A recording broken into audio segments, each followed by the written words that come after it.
Hello tout le monde, allez on se retrouve déjà pour la présentation d'un autre album.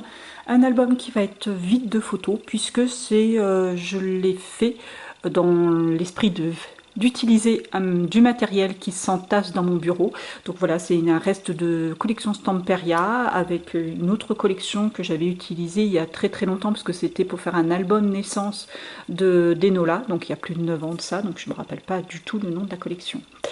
Voilà, donc il sera vide de photos, je vais essayer de le vendre à mon boulot, et puis je vais essayer d'en faire d'autres dans ce style. D'ailleurs, je n'ai pas fait de tuto pour cet album, que j'ai essayé, voilà, j'ai essayé d'innover, j'ai fait directement la reliure avec les pages. Voilà, j'ai essayé. Si ça vous intéresse de savoir comment j'ai fait, est-ce que si vous voulez un tuto pour réaliser ce genre d'album, ben, vous me le dites en commentaire et je vous en ferai un puisque voilà, comme je vous l'ai dit, je vais essayer pour utiliser tout mon matos qui s'entasse dans mon bureau, ben, je vais essayer de faire plusieurs thèmes de ce genre d'album et voilà, pour essayer de les vendre. Donc voilà la couverture, un petit bouquet de fleurs, de petites choses. Donc c'est un album naissance thème fille. Donc là c'est des restes de papier de la collection de Stamperia que je vous disais, des tags cartonnés. J'ai l'impression que ça fait pas trop la mise au point. Un papier qui vient de Action, un papier autocollant, enfin que j'ai recollé hein, parce que évidemment la colle ne tenait pas des masses. Voilà, pailleté et rose cœur pailleté. Voilà, il y a un petit pli. J'ai rehaussé avec une petite bande de dentelle, des petites fleurs comme ceci, c'est une bande de petites fleurs. Là aussi un petit tag qui vient d'une collection Stamperia. On le ferme avec un ruban. On ouvre comme ça, j'aime beaucoup cette petite collection de papier. Oups là, ah bah voilà, et il va falloir que je consolide parce que vous voyez avec le ruban avait à déchirer là. Donc je vais mettre une petite bande cartonnée ou quelque chose, un petit décor pour consolider cette partie-là. J'ai bien fait de voir, regarder avant de le mettre en vente parce que là j'aurais été pas très bien en voyant ça. Là donc la première page, une petite pochette avec les tags de la collection où on peut bien sûr mettre des photos d'eau, écrire un mot, un journaling, etc. etc. Donc on va, alors c'est un album qui est un petit peu déstructuré, j'ai fait ça avec des pages A4. Hein, donc c'est une page A4 comme ça qui est pliée à chaque fois. Donc là, de quoi mettre une photo, bien sûr, j'ai pas collé tout pour pouvoir laisser l'espace, enfin de quoi glisser la photo en dessous si on désire, ou carrément mettre la photo ainsi sans avoir besoin de la coller. Ça, c'est à eux de choisir. J'essaie de mettre un maximum de petites étiquettes aussi pour pouvoir y écrire une date, un nom, enfin, etc. Ou un petit mot.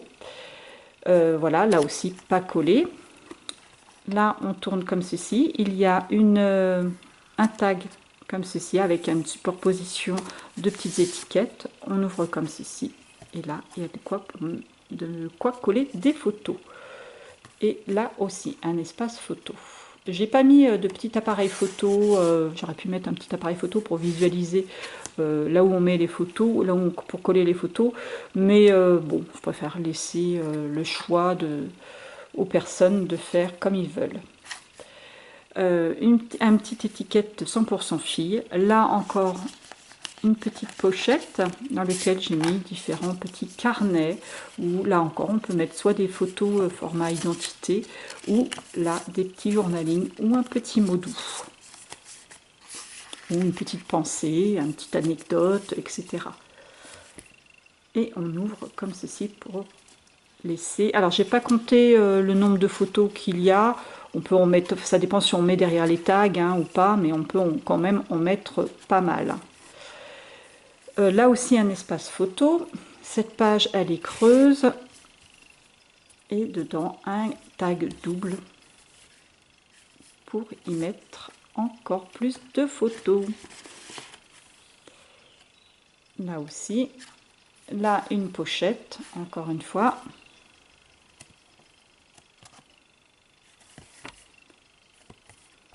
Petite épingle avec un petit cœur, ils sont trop mignons. Vous voyez, Ça, c'est des collections Stamperia, là, qu'on voit. Et puis là, c'est les petites étiquettes que j'avais utilisées. Une petite étiquette Moment de tendresse. Là aussi, une étiquette avec un petit lapin dessus. Un espace photo. Et là encore, un espace photo avec une petite porte-étiquette, un So Sweet, avec des petits nuages.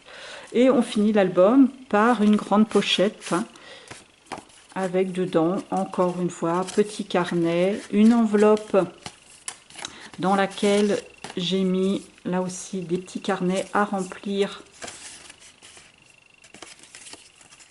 avec du journaling ou des petits mots ou des petites photos d'identité, hein, comme ils veulent. Et un grand tag, là aussi, pour mettre ce que l'on veut. Voilà. Alors là, vous voyez, c'est quelque chose de très simple, hein, une architecture très simple. J'ai pas voulu faire quelque chose de très compliqué parce que évidemment, ça s'adresse à un public qui n'est pas forcément scrapeux, enfin qui connaît pas forcément le scrap. Donc je voulais pas faire des trucs avec qui sauraient pas vraiment où se trouvent les photos ou comment ouvrir, etc. Donc j'ai vraiment fait quelque chose de très très simple. Voilà, donc rappelez-vous, dites-moi en commentaire, hein, si vous êtes intéressé pour que je vous fasse ce style d'album qui est très très simple à faire. Je me suis un petit peu galérée au niveau de la reliure pour coller, en fait, puisque j'ai fait toutes mes pages, j'ai décoré et tout ça, et en fait au moment de la relier, bah, c'était, enfin de coller, j'ai hésité, enfin bon voilà, je me suis galérée un petit peu, chose que je ferai autrement la prochaine fois. Voilà, allez, à très bientôt, au revoir.